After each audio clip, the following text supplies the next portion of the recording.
when it comes to poverty and unemployment, the church has a duty to make sure that the minds of its members are prepared to think away from the poverty mentality that has been hindering the church for a very long time.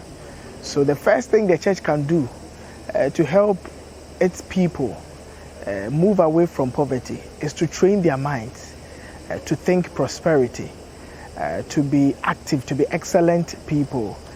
And also the church has a duty to support people who have jobs or who have business ideas but don't have enough capital. So the church gives small loans to SMEs to help their businesses also grow. So these are some of the ways the church can support. So when it comes to education, we understand that in Ghana, the church has been the major stakeholder of education, because most of our schools in the country are mission schools built by churches. So the first point is the church should continue to build more schools to help education. And then secondly, the church should also focus on scholarship schemes for brilliant but needy members, because education is one of the ways that can bridge the gap between the rich and the poor. So I personally believe that the church as an institution should be able to give scholarship schemes to its members who are brilliant but needy. And once they have been in school, they come out, they secure jobs, and will raise up their economic status, and then it will get them where they have to get to.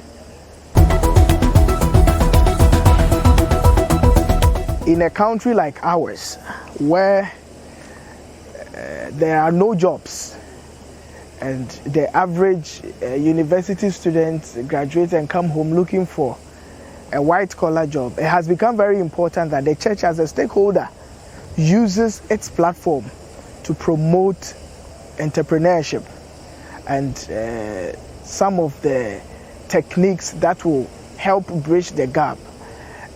When we look at far developed nations, we realize that the private sector employs more people than even the public sector.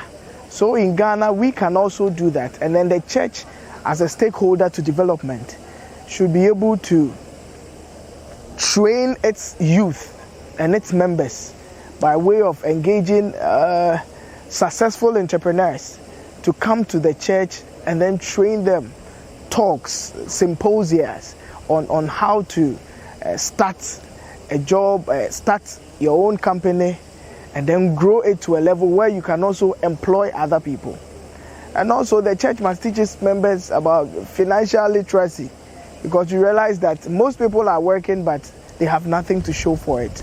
So for this reason, the church must make it a point, in as much as we are leading them to pay tithe for God to bless them, we should also teach them financial literacy, so that after giving your tithe, paying your offerings, and then giving to the church, you also save some, invest some, and then plan for your life. So the church has a duty to make sure that the finances of its members are well established, and these are some of the ways the church can use to do that. My advice to the youth on fast way to make money. There's no fast way anywhere. There's a process and there's a procedure to everything. And if the Ghanaian youth will hear me out, success is not a day's work. It does not come in a week. It takes years of consistent effort to get to where some of the successful people have gotten to. So we must be diligent in the little things that we have found ourselves doing. We must be diligent in them. We must also leverage on the internet and the social media, because there's also a pool of opportunities on the internet.